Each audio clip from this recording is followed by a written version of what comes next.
most trusted. Now on Disney Plus every night. Tonight, breaking news: the hostage standoff. The moment authorities move in, the 15-hour standoff. The suspect saying he attached explosives to hostages. Barricaded inside a building, 10 hostages inside. FBI SWAT teams on the scene for hours, and tonight the moment here, federal agents make their move. Tonight the JetBlue passenger jet in the air, another plane coming dangerously close. Air traffic control warning the passenger jet the other plane is not responding, calling the other pilot insane. Tonight the suspect at a TSA checkpoint wearing a scarf, latex gloves. Authorities discovering an explosive device, scissors, and zip ties. Tonight the high-stakes primaries, the cliffhanger, and the closely watched race for mayor of Los Angeles. Mayor Karen Bass headed for a runoff, one looking against reality TV star Spencer Pratt, and the other races we're following here. Tonight Iraq striking Kuwait airport in a deadly attack. The U.S. striking Iranian targets. And late today, President Trump has asked if the ceasefire is still on.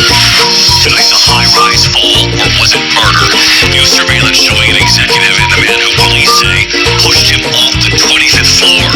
Tonight the wife who went missing in the Bahamas. Her husband claims she fell off the boat and was swept away. The new turn in this case. Tonight the driver arrested after a deadly crash into a beach toll booth. Her pickup in the water. A home run helper, the outfielder looking to catch the ball, but it bounces off his head instead, turning it into a home run. ABC News World Headquarters in New York. This is World News Tonight with David York. Good evening, media tonight with a dramatic end to a 15-hour standoff and hostage situation. A suspect with possible explosives barricaded inside a building above a bank in Bakersfield, California, claiming he had attached explosives to some of the hostages inside. 10 hostages and all the FBI SWAT teams and the bomb squad on the scene for hours. Tonight, hear the moment the FBI moves in, taking down the suspect, freeing the hostages. And tonight, we're now learning more about that suspect and a possible motive. ABC's Melissa Don leading us off tonight.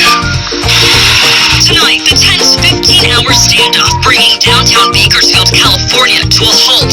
Authorities say a suspect with possible explosives barricaded himself inside a building, taking 10 people hostage. SWAT teams, the bomb squad, negotiators, and FBI racing to the scene. Just before 1 p.m., reports of a man making a bomb threat coming in.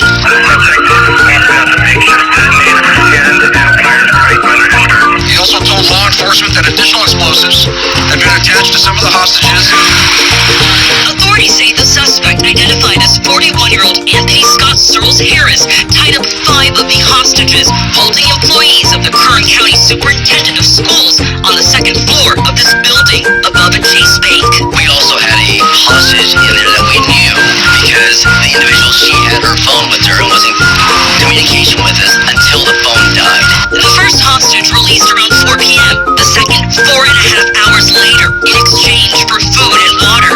Law enforcement speaking to the suspect through a door, negotiators working through the overnight hours. They have blocks barricaded here as several buildings are still under lockdown. At 4:30 a.m., the hostage team going in, shooting and killing the suspect. The remaining 8 hostages rescued, seen escorted to safety by SWAT agents. Authorities say Searles Harris, a registered sex offender, had an extensive criminal history and was dishonorably discharged from the Army for going AWOL. Police now searching for a motive, but saying they are aware of a YouTube video connected to the suspect where he expressed grievances about a prior conviction.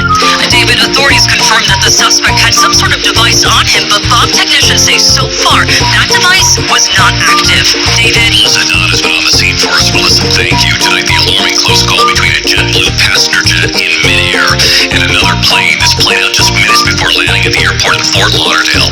The other plane coming dangerously close. Air traffic control warning the JetBlue pilots that the other plane was not responding. Here's Jim Benitez. Tonight, the alarming mid-air scare over Florida. A packed passenger jet coming dangerously close to another plane that authorities say was not communicating with air traffic control. Authorities say a JetBlue flight from Ecuador was just minutes from landing in Fort Lauderdale on Monday when controllers warned the pilots of a nearby plane.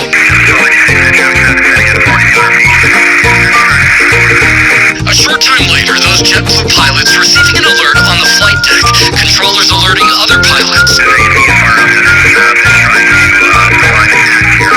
The controller was understandably uncomfortable here because he wasn't able to talk to the light aircraft. The light aircraft was moving around in ways that he had a hard time keeping it separated from the JetBlue aircraft. Flight Radar 24 data shows the JetBlue flight came within 500 feet vertically and just under 2 miles horizontally to the other plane. And David, the FAA says the required separation was maintained and that the JetBlue flight landed safely, but the agency is still investigating. David, it is puzzling too that he is tonight, thanks. Tonight, the alarming scene at a TSA checkpoint. Authorities say a suspect approaching the checkpoint at California's Sacramento airport wearing a scarf and latex gloves. Authorities say they then allegedly discovered an explosive device. Let's get right to our Chief Justice correspondent, Pierre Thomas. Pierre, what have you learned tonight? David, this bizarre incident unfolding just after 9 p.m. on Saturday when a suspect showing up at a TSA checkpoint at the Sacramento airport. Authorities say Kamani Jones was wearing a scarf covering his face and latex gloves. When they checked Jones's carry-on bag, they say they allegedly discovered this explosive device, a lighter as well as a knife, scissors, more blades, and zip ties.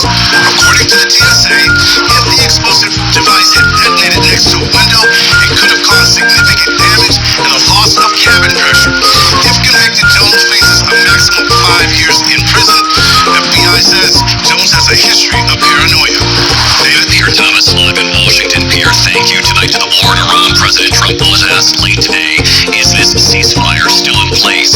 With Iran striking Kuwait's airport in a deadly attack and the U.S. striking Iranian targets.